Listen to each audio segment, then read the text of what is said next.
Well, I'm Casey Aiken, and this is 21 This Week. Coming up next, meddling or protecting? The Montgomery County Council mandates radon tests for all home sales. Why is the Washington Post leading an attack on fast food restaurants? And in the aftermath of the Paris bombing, what to do about Syrian refugees? Stay tuned. Our panel of insiders will give you the story behind the story. We're joined by the former executive director of the Maryland Democratic Party, business strategist Rich Parsons. Former Republican candidate for state senate, Jerry Cave. And candidate for the Montgomery County School Board, Laurie Halverson. Stay tuned for these stories and more on the next 21 This Week.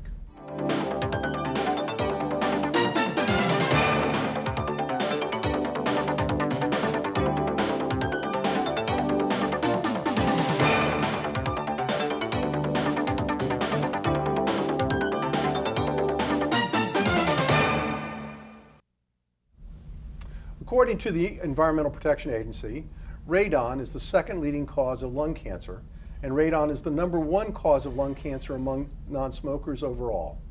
It's responsible for about 21,000 lung cancer deaths each year, and of these, 3,000 occur among people who have never smoked. This week, the Montgomery County Council passed legislation that requires Montgomery County residents to test for radon and disclose the results when they're selling their homes. As described by Craig Rice, the bill's sponsor, the purpose of the bill is to just get people to test. Rich, without minimizing the loss of life from radon diseases, it doesn't seem that 3,000 deaths per year nationwide would require mandatory government action. Well, Casey, it always causes concern in my mind when you see Montgomery County being the first locality to do anything. And here we go again. I think this may be an issue. I don't know if mandatory testing is really warranted if no one else is doing it elsewhere in the country.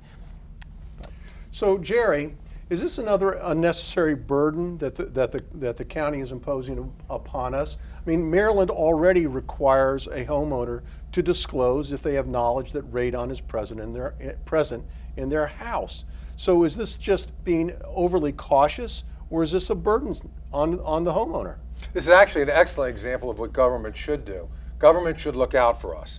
So a private company can't go, say, and do radon because somebody will do it, somebody else doesn't. If radon indeed is dangerous, then it's a good idea to have it tested.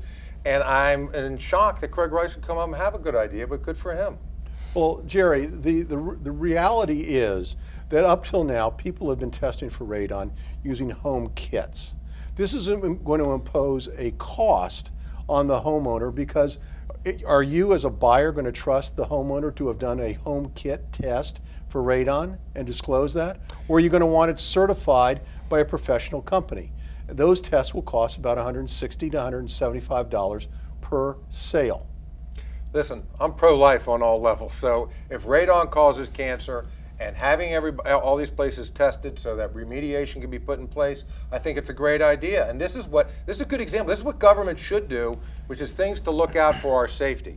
Now, if it costs $160, look, if radon's not a problem, if radon doesn't cause cancer, if we don't have radon in the area, then don't do it. But if it is, it's a good idea. Eating a donut causes cancer, No, the Jerry. difference is... This is a de minimis the difference test. is This is a eating de minimis, one donut or donut in moderation. This is a de minimis test. I mean, if we're well, talking... you know what, Casey, you're right. We should also test for donuts. And you know, I'd like to interject here too, because the county council, I think we can also call them the county council / EPA, because they are now controlling pesticide on our homes, and now they're doing it with the radon testing. Why are they doing this when there really is no correlation between cancer deaths? And if you look at a map, if there's a maps online, you can look up. There's cancer deaths. There's a map that shows you how many people die from cancer, and then there's a map that shows what the radon levels are, and there's no correlation. So. Rich. Well, it goes back to the point I was making at the beginning. If there's already a Maryland standard in place, there's already federal standards in place, it always seems to me Montgomery County wants to be the first out of the box and legislate these things at the local level. I'm not sure that they really made a compelling case, that's all. If they have, then I'm with Jerry, but I haven't seen the evidence that this is really that big of a health issue here in Montgomery County to justify us stepping out like that. there's no correlation, then I'm with her. So we'll all be together. Well, and it's not just the Well, we test. can't have that. It's not just the test that you have to pay for, because if there is a finding that there's here's the bigger issue. I mean, obviously there's dangers all around us, whether it's from overeating donuts or radon. At what level or at what point is government action required? There's a de minimis threshold, I think, and I'm not sure that this radon standard meets that. I'm not a scientist, and I'm not sure either. Well, they did some studies. I think the reason why they have that they say radon causes cancer is because of minors. That's what started the whole thing, and that they were exposed to high levels of radon. So they're just making hypothetical numbers here. I mean, obviously the EPA has found that there is a link, and now the county council has acted. The question is whether or not this activist council will continue to pass this type of legislation. We're going to go on to our next topic, and we may have an issue with the county council here again. Why does the Washington Post have a beef with Wendy's fast food restaurants? This week, in an article by Eric Goldwyn, the restaurant chain, which has more than 150 DC area restaurants and financially supports and sponsors athletic programs with the Maryland Public Secondary School Athletic Association, his article suggests that fast food restaurants shouldn't be allowed to sponsor school programs. Laurie, we all know obesity is a problem nationwide, but is it fair to call sponsorships by fast food restaurants sin money?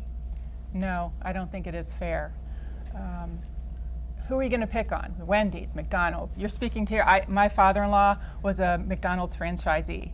So I really think that all of our restaurants have healthy options. Wendy's has healthy options. It's not like they're a sinful company, okay?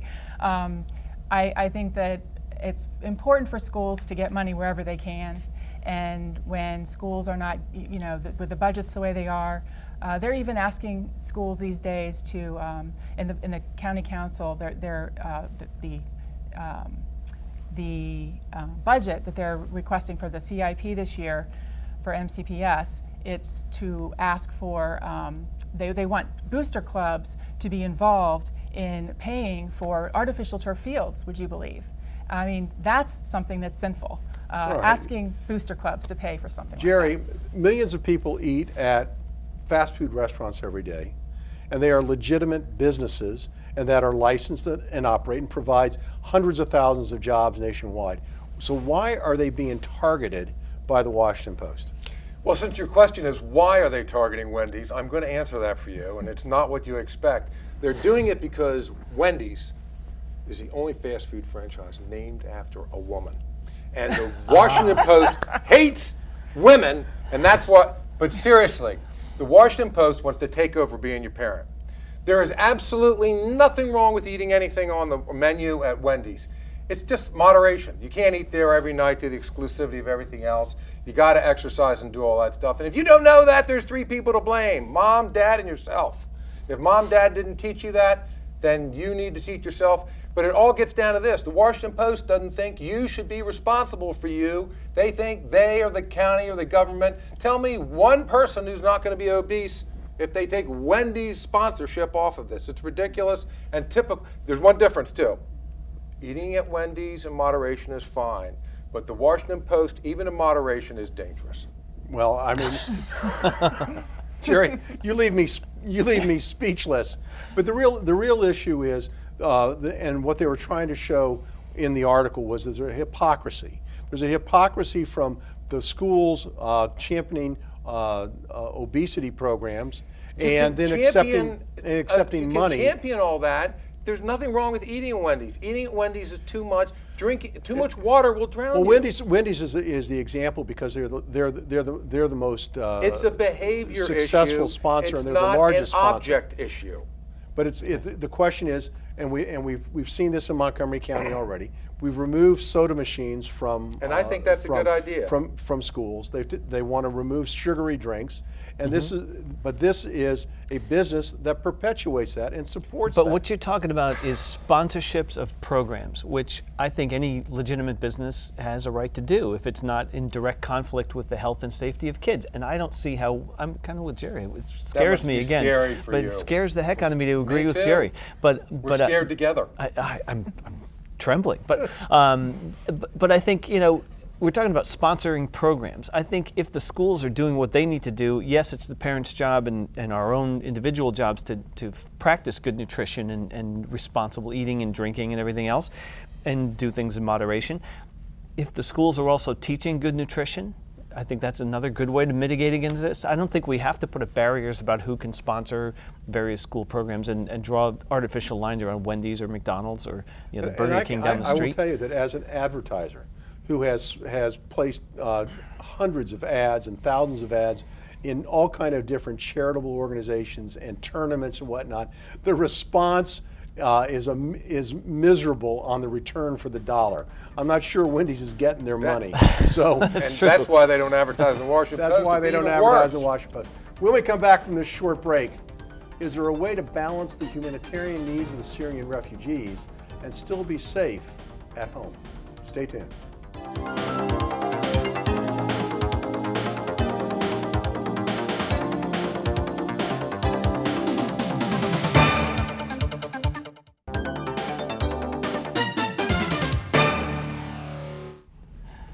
And welcome back. Now for a very serious topic. Some described last week's attack by terrorists linked to the Islamic State, Iraq, and Syria as the French equivalent to the 9/11 attacks here in America.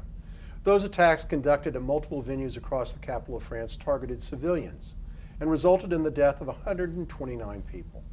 In the aftermath of the attacks, harsh rhetoric around the world has been directed towards Muslims, and particularly Syrians, when it became known that one of the attackers was among a group of refugees that had been admitted into Europe through Greece. Here in the United States, the political debate has taken on hysterical proportions as criticism of President Obama's handling of foreign affairs has been a toxic fuel among those seeking the presidency. Even media outlets like the Washington Post have editorialized that the president's response to Islamic-based terrorism has been weak. Rich, this week the House of Representatives passed and the Senate is considering legislation requiring additional screening of Syrian refugees, but critics like Maryland Senator Ben Cardin claim it's unnecessary. What's your opinion as to the proper method of screening these refugees? Well, I think Senator Cardin actually has a good point in that there is already an extensive system of checks in place, and the process for these refugees to actually come here is already an 18 to 36 month process that they've got to go through. They've got to be screened by the UN, and then a separate process that's run by the FBI and Homeland Security and the U.S. intelligence agencies, and they do a pretty thorough check from what I am told. Now, the House legislation doesn't actually stop this process, which I think is a good thing. What it does is require that top law enforcement officials certify that the people have been screened through this process and do not pose a threat to the American people. What Senator Cardin and others are expressing is a concern that this is going to put so much of a burden on that process that no one will actually get through. And I think that raises some serious humanitarian issues and ethical issues for us as Americans. We've always been a safe haven for people in this world who were oppressed and faced with death and destruction in their home countries. And I think it's wrong for us morally to turn our backs Was it completely. wrong for the Maryland governor, Larry Hogan, to this week come out and say that they wanted a slow down on the process of placing Syrian refugees? Well, he here? said he didn't want any of them placed in Maryland. It's more than a slowdown. That's a halting, and I think he's wrong. I think he's dead wrong. Jerry, many contend that the intent of the Islamic State killers was to provoke civil strife between Muslims and non-Muslims in order to spread the holy war beyond the Middle East. Can America defend itself without falling into this trap? Forgive me, my brother, if I didn't answer that question, but it is absolutely off the topic. The topic is very simple here. There are more layers of lies to this thing than there are layers to an onion the size of a basketball. There are 4 million Syrian refugees. 10,000 is less than 0.1%. How can you claim any kind of moral solution to this problem with thinking you've done it when you're talking about less than 0.1%? It is a much better idea to make a safe place over in Syria where these people can be. It is a horrible idea to bring these people into the United States because, as Dr. Carson said, if the radicals didn't put in bad guys, they'd be guilty of malpractice. You're trying to compare apples and no, I'm not. Yes, you are. Yes, this issue is much bigger than that, Jerry, and we don't have an obligation to bring in everybody that's suffering, Jerry, and it won't solve the problem. For these refugees, as Rich has just pointed out, there's a lengthy process of vetting. I don't believe that. This is not people. Well, then this why is is not. it? This Then is how not. can they? This is How not can they people. already be in Louisiana? This is 18 not. months hasn't gone by. Yes, it has. for And these Bobby people. Jindal didn't even know Yes, they were it there, and has. he's the governor of the state. There's a and all different of the issue. people in that People have been administration trickling are in here lying. for Wait a minute. years, Jerry, There's a and it's different long issue process. as to whether or not the governors should have a legitimate gripe Okay, with let's the go back federal to government safety. The about people being placed in their states. The But these FBI people, director says he can't vet these people. Jerry, the FBI director, and the Attorney General of the United States contradicted him. who is part of the Obama administration that has lied on more listen, topics Jerry, than you can imagine. The Let's- FBI let's- director let's can't try- lie. let's try deal to with lower facts the and let's the deal with rhetoric. numbers. Okay, the Jerry. fact is the Facts and let's FBI deal with director numbers. says Jerry, he can't vet Jerry. them. I want to go to Laurie on this. Yeah. Let's try to lower the rhetoric here. What are your concerns about the Syrian refugees? I feel a lot for the refugees that are suffering. They're homeless. They need somewhere to go. I read a really good article in the Heritage Foundation a couple days ago that had some excellent ideas, I think, on what can be done. More checking. There needs to be a better checking process by risk assessment is one of the things that they suggested. They also thought that there should be helping. You need to do more to help people where they are. That would be another suggestion. When the FBI director has concerns, it's not un-American to have concerns as well.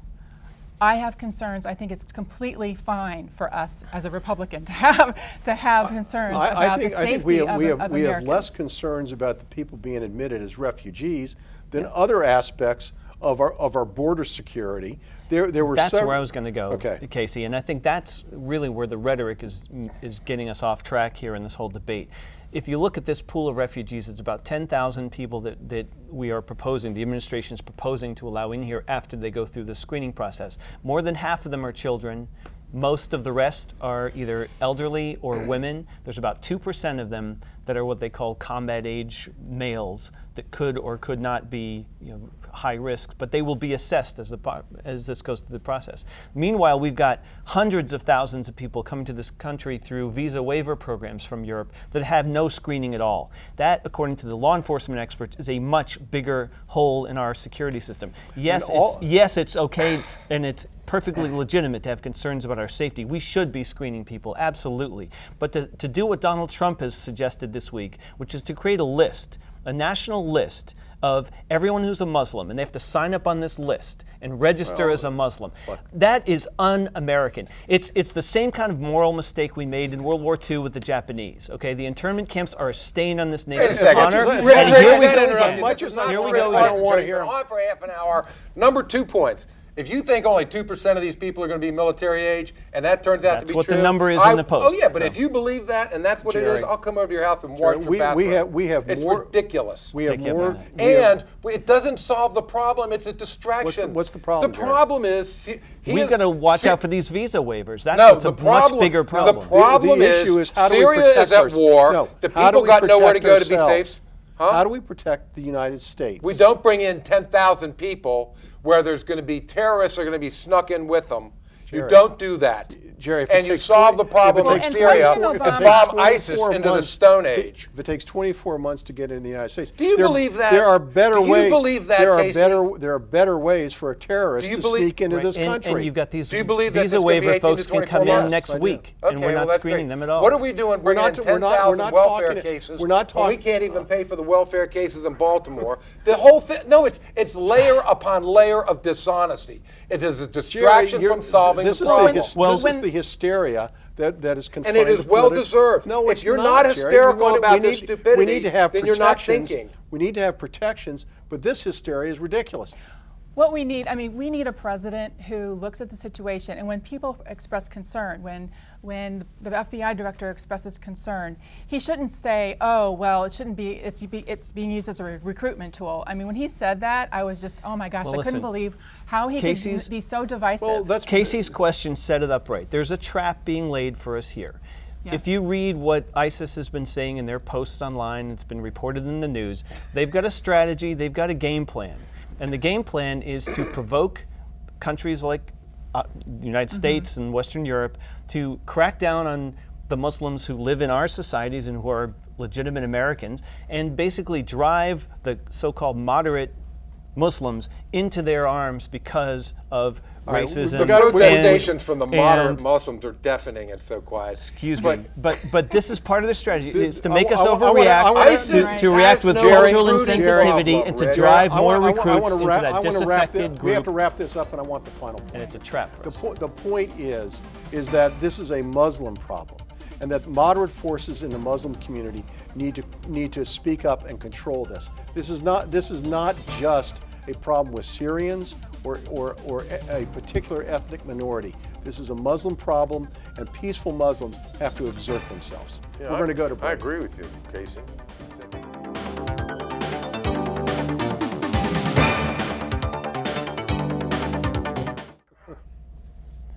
And now, with parting shots, Jerry Cave. I want to shout out to two people that are both Marylanders, both Irish, both have governors of the state on their resume. God bless Larry Hogan, who is cancer-free. He was a great example. They always say, oh, he's so-and-so so brave. Larry Hogan really was. Had this great head of hair, lost his hair, did all this, kept doing his job, was fantastic. He's now cancer-free. The other one is Martin O'Malley. We finally have something lower than Martin O'Malley in the polls to be president. They put out the net worth of everybody, and here's a guy who's had a good job, made money, and his net worth is zero. Terrible, just like he was for the state of Maryland. So God bless it. That's great. But Larry Hogan is free of cancer, and thank goodness Maryland is free of Martin O'Malley. Thank you, Jerry. Rich Parsons, your parting shot. I also want to join in congratulating the governor, but I want to turn my parting shot to local issues. And this is the week of the kind of lead into the next legislative session, where the delegates and the county council members and the county executive all get together to talk about the county's priorities for the upcoming year. And it was, I have to say, refreshing for once to hear some talk about actual priorities that might actually match up with where most of the voters are, which is, let's do some investing in transportation relief that attacks where traffic is worst and everyone knows it's worst. We finally had Roger Berliner and Nancy Florine stand up and say, hey, let's actually look at fixing I-270 and the American Legion Bridge. I had to say, hallelujah, it's about time. This is much more important than any kind of local bus rapid transit system or any of the other things that have been kicked around. Let's focus on what's important in moving people around this region. That's I-270 and fixing the American Legion Bridge. Bravo and kudos to the county council members who finally are focused on priorities that matter. Thank you, Rich. Laurie Halverson, your first parting shot. Okay. I want to also follow up a little bit more on Governor Hogan and what an inspiration he has been for people with cancer. I know there are many families who are touched with cancer, and he really has been an inspiration for everyone. Also, I want to mention it sounds like there's some good news for the ESEA, which is the Elementary, Secondary, and Education Act. It sounds like it's possible there was an agreement with top leaders in the Senate and the House, and it sounds like that there's a good chance that it may go through. And so I got my fingers crossed, and it would give states more rights and take away some of the rights of the Department of Education. So that's encouraging news, and it sounds like both sides are getting something out of the deal. And so we won't be totally happy, but you gotta have some compromise, and it sounds like good things are coming there. Thank you, Laurie. I'm really shocked by the actions that occurred in Paris. It was less than a year ago that Charlie Hebdo had an assassination at their headquarters, and now we have these attacks in Paris. Today, there were attacks in Mali, which is a French colony, where the French fought back against Muslim extremism. I think we all need to be cognizant of the fact that there is a violent evil out there, and it does threaten all of us. But the reaction that we've seen this last week, I think is undignified. We have to find a way to work together as Democrats and Republicans to find a safe answer for the United States and to protect the citizens of the United States. I'm really disappointed that the Congress is considering attaching their bill to the omnibus budget bill, which will just create more political strife. So I hope Republicans and Democrats can learn how to work together through this crisis. I want to thank you for being here tonight, panel. Great job on a Friday night. I want to thank the audience for tuning in each and every week to Montgomery County's hardest hitting political talk show. For 21 This Week, I'm Casey Aiken, and remember, you can follow us on Facebook. Thank you. and you can dial us up on YouTube each and every week. For 21 This Week, I'm Casey Aiken.